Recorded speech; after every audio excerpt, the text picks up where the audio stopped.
हर हर महादेव, जय भोलेनाथ। नमस्ते दोस्तों, स्वागत है आपका हमारे YouTube चैनल शॉर्ट्स विद ज्योति में। दोस्तों, क्या आपको पता है कि महापुरुष क्यों कहते थे, जो जागत है वो पावत है, जो सोवत है वो खोवत है। हम अक्सर अपने परिवार के बुजुर्ग लोगों से सुनते हुए आ रहे हैं कि सुबह जल्दी उठना चाहिए। वो हमें सुबह उठने के 1000 फायदे गिनाते हैं। सभी बच्चों की मम्मियाँ उनको स्वयं उठाती हैं, किंतु हमारी नई पीढ़ी तो देर रात तक जागती है और सुबह देर तक सोने को बड़ा ही फैशनेबल मानती है। दरअसल हमारे परिवार के लोग सुबह जल्दी उठने को लेकर जो भी बातें बताते हैं, उनके पीछे बहुत बड़ी आध्यात्मिक बातें छुपी हुई है। इतना ही नहीं, सुबह जल्दी जागने को विज्ञान भी कहता है। वही विज्ञान उन्हें उनके पूर्वजों ने सिखाई थी और अब वो हमें सिखा रहे हैं। सुबह के समय का जो मुहूर्त होता है उसे ब्रह्म मुहूर्त के नाम से जाना जाता है और इस समय हमारा दिमाग प्रकृति के वातावरण में एकदम शांत होता है। जो व्यक्ति सुबह ब्रह्म मुहूर्त में उठता है, उस व्यक्ति के साथ सब कुछ बहुत ही सकारात्मक रूप से क्रियान्वित होता है। रोज रोज सुबह के समय जो भी प्रार्थना या ध्यान किया जाता है, उसे सकारात्मक और सफलता मिलती है। दोस्तों, ब्रह्म मुहूर्त पे एक कथा व्याप्त है, जिसमें सिर्फ ब्रह्म मुहूर्त के रहस्य के साथ एक ऐसी ध्यान विधि बताई गई है, जिससे अगर कोई भी व्यक्ति 21 दिन अपनाता है तो अपने सपनों को साकार कर सकता है। उसे ब्रह्मांड की शक्तियों की विशेष मदद मिलने लगती है। इसके साथ ही वो व्यक्ति स्थायी और बुद्धिमान बन जाता है। तो चलिए मैं आपको वो कथा सुनाता हूँ। एक समय की बात है, नारद जी जब आकाश मार्ग से होते हुए जा रहे थे, तभी रास्ते में उनको इंद्र देवता मिले। वो नारद जी से पूछने लग जाते हैं कि नारद जी, मैंने देखा है कि प्रत्येक इंसान जो सुबह के समय ब्रह्म मुहूर्त में उठता है, वो बहुत सुखी रहता है। ऐसा क्यों है? अब नारद जी को इस प्रश्न का उत्तर तो पता नहीं था। उन्होंने इंद्र देवता को कहा, हे इंद्र देव, मैं तुम्हें तुम्हारे प्रश्नों का उत्तर कल दूंगा। और वो वहाँ से सीधा पहुँच गए भगवान कृष्ण की नगरी वृंदावन। और वहाँ पहुंचकर उन्होंने देखा कि भगवान श्री कृष्ण एक पेड़ के पास खड़े होकर बांसुरी बजा रहे थे।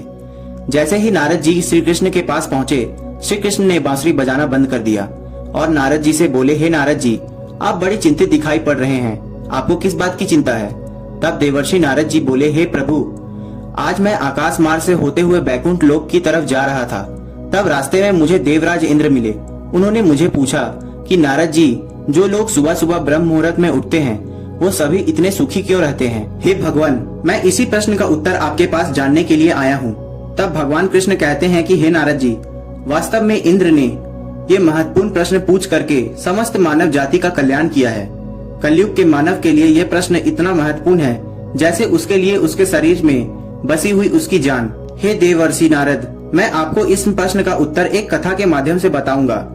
आप इस कथा को अंत तक जरूर सुनना, और जो भी मनुष्य इस कथा को पूरा सुन लेगा, वो कभी भी इस अवसर को अपने हाथ से जाने नहीं देगा।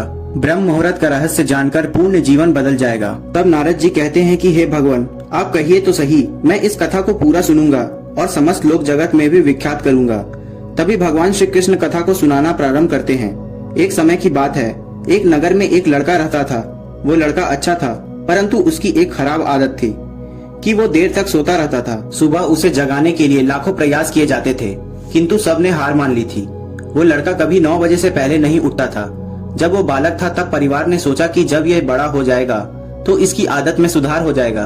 किंतु वो लड़का जैसे जैसे बड़ा होता गया, उसकी ये आदत और भी ज्यादा गहरी होती चली गई। दुनिया इधर से उधर हो सकती थी, लेकिन वो लड़का कभी जल्दी नहीं उठ पाता था।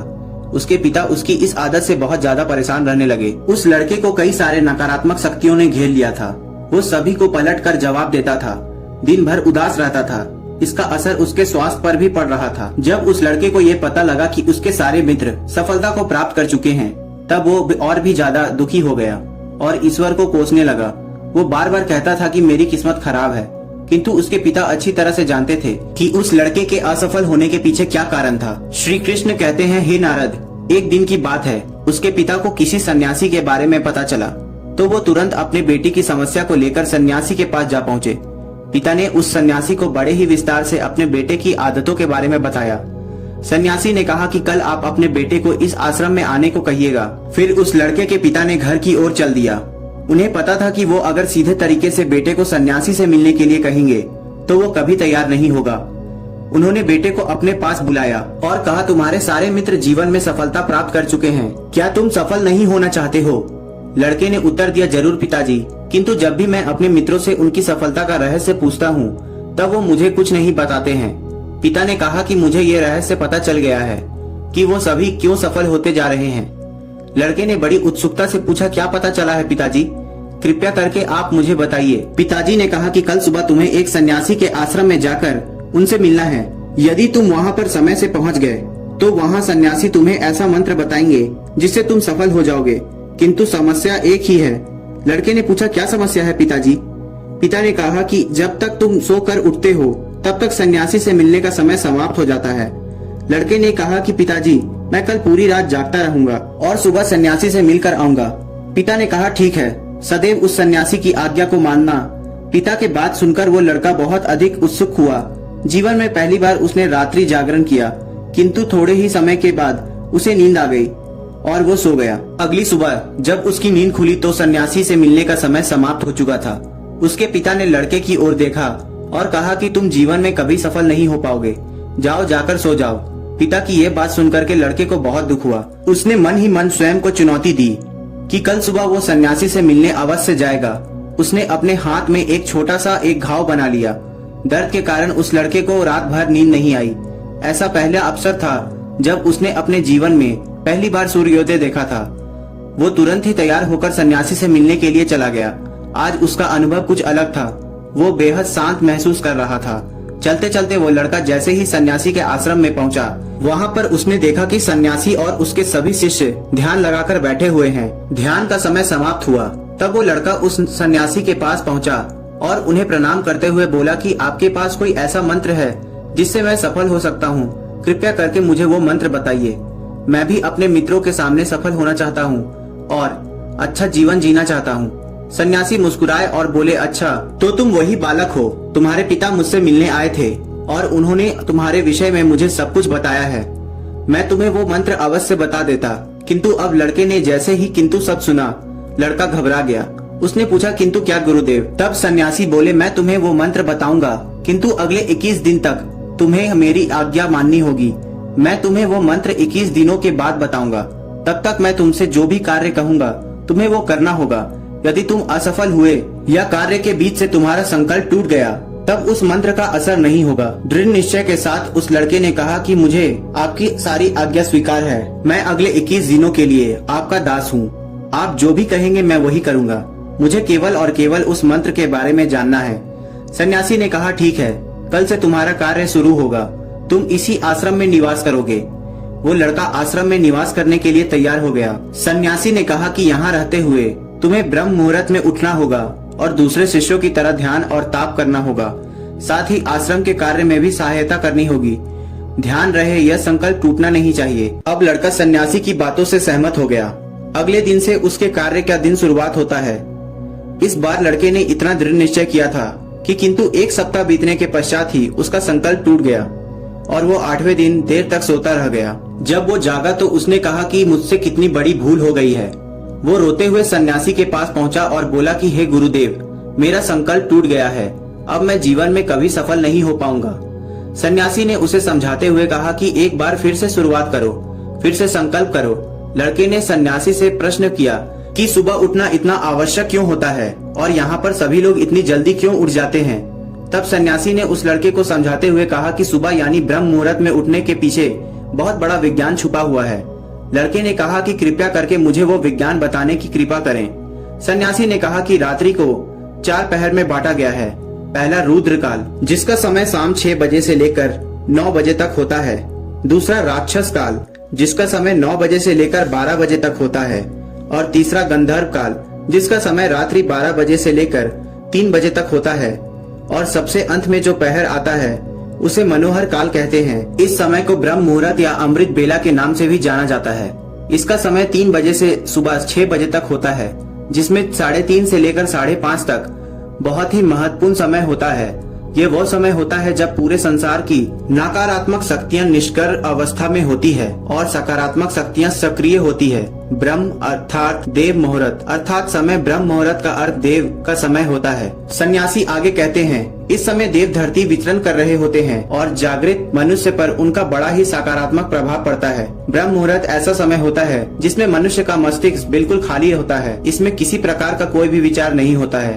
और जब इस समय व्यक्ति अपनी पुस्तक खोलकर पाठ का ध्यान करता है तो उन्हें सब कुछ जल्दी जल्दी याद हो जाता है और ये लंबे समय तक याद रहता है। यह ऐसा समय है जिसमें हम ज्ञान को समझने का प्रयास करते हैं। इस कारण आश्रम के सभी शिष्य और संसार के बहुत से ज्ञानी लोग सभी ब्रह्म मुहूर्त में उठ जाते हैं। प्राचीन काल में रोशनी का कोई स्रोत न होने के कारण लोग अपने दिन की समापन सूर्यास्त के साथ और आरंभ सूर्योदय के साथ करते थे। यह एक तरीका है जिससे मानव जीवन प्रकृति के साथ तालमेल बनाकर चलता था। उस लड़के ने कहा कि ठीक है, मैं कल से अपना संकल्प फिर से शुरू करता हूँ, किंतु ब्रह्म मुहूर्त में उठकर मुझे क्या क्या करना चाहिए। तब उस सन्यासी ने कहा कि मैं तुम्हें बताता हूँ कि ब्रह्म मुहूर्त में क्या और कैसे करना चाहिए। सबसे पहले उठकर धरती पर पाँव रखने से पहले धरती माता को प्रणाम करना चाहिए। सन्यासी आगे कहते हैं, अपनी हथेलियों की ओर देखो और ईश्वर को धन्यवाद दो कि उन्होंने तुम्हें आज का सूर्योदय देखने का अवसर दिया। इसके बाद नित्य कर्म और स्नान करने से शरीर ही नहीं बल्कि मन भी शुद्धित होता है। स्नान के पश्चात ध्यान की प्रक्रिया होती है। ब्रह्म मुहूर्त की ध्यान प्रक्रिया की अवधि इकाई तक होती है। इस विधि का उपयोग तब किया जाता है जब आप अपने मनोकामना की पूर्ति करना चाहते हैं। यह ऐसा समय होता है जब व्यक्ति अपने आज्ञा चक्र को सक्रिय करने पर काम करता है। सन्यासी आगे कहते हैं, आज्ञा चक्र दोनों भवों के बीच में होता है। ये संकल्प का स्थान भी कहा जाता है। अगर इस चक्र पर ध्यान केंद्रित किया जाए और अपनी मनोकामनाओं के बारे में दोहराया जाए तो मात्र 21 दिनों में वो पूर्ण हो जाता है।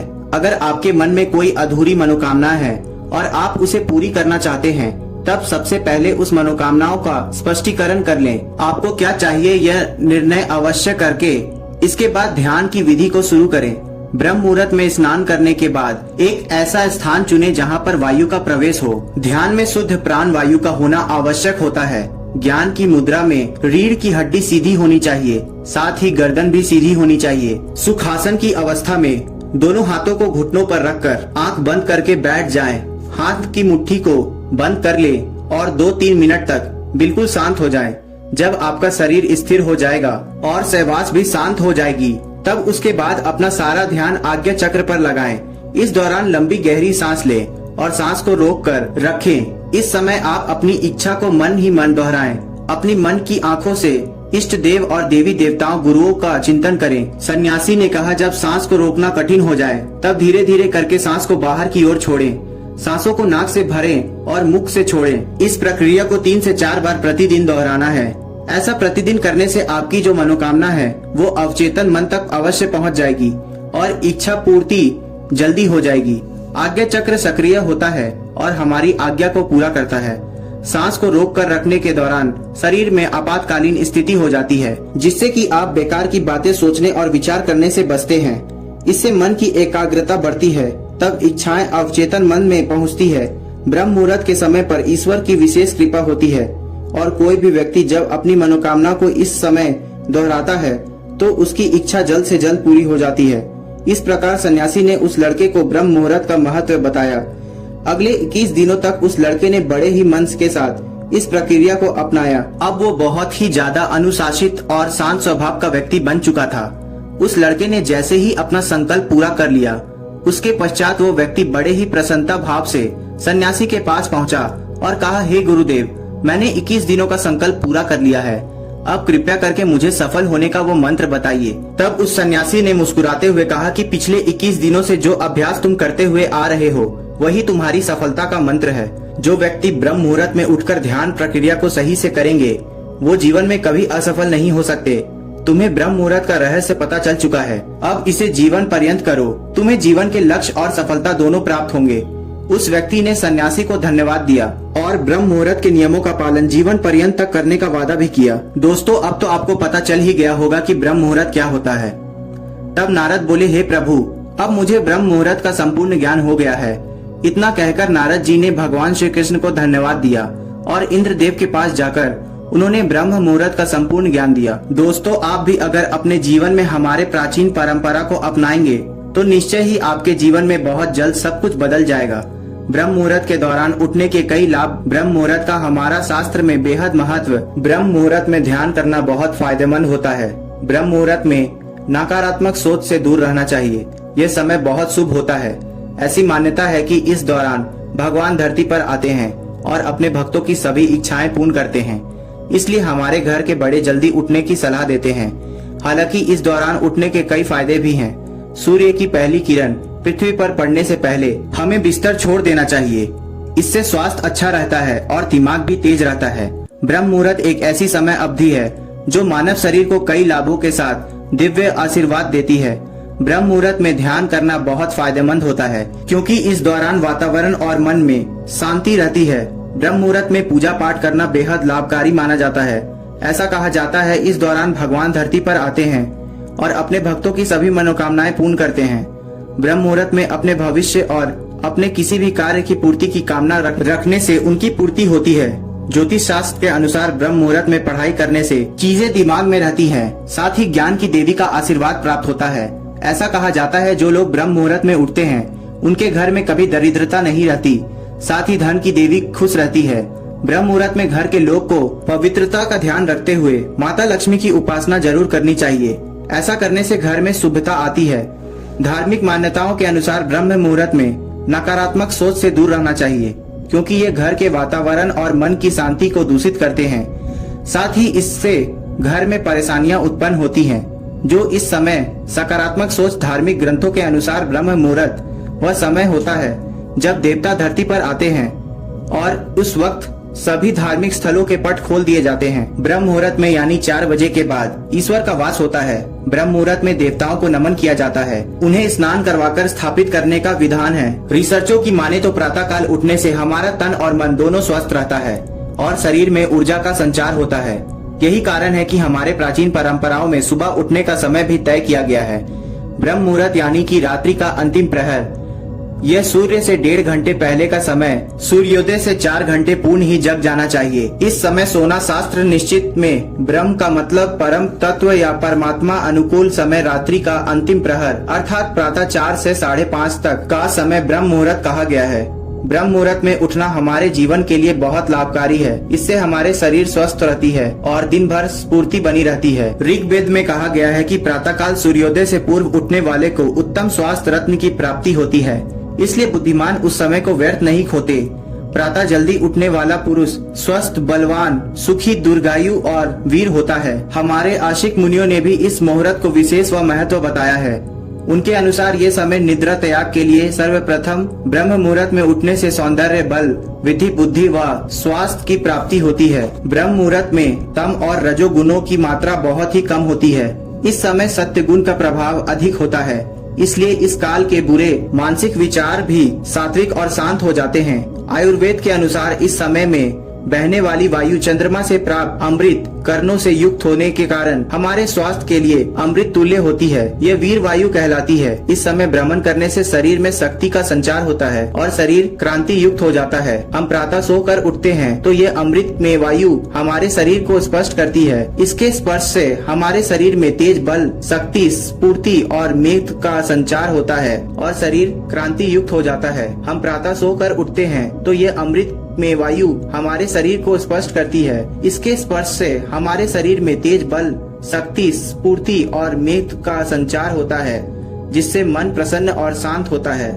इसके विपरीत देर रात तक जागने से और देर सुबह तक सोने से हमें ये लाभकारी वायु प्राप्त नहीं हो पाती, जिससे शारीरिक और मानसिक स्वास्थ्य को नुकसान पहुंचता है। ब्रह्म मुहूर्त में किया गया स्नान सर्वश्रेष्ठ फल देता है। स्नान करते समय यदि ब्रह्म परमात्मा की चिंतन करें तो ये ब्रह्म स्नान कहलाता है और देव नदियों का स्मरण करें तो ये देव नदी स्नान कहलाता है। हम आशा करते हैं कि आपको हमारी ये वीडियो पसंद आई होगी। अगर पसंद आई हो तो कृपया हमारे चैनल को सब्सक्राइब करें और बेल नोटिफिकेशन को दबाना ना भूलें।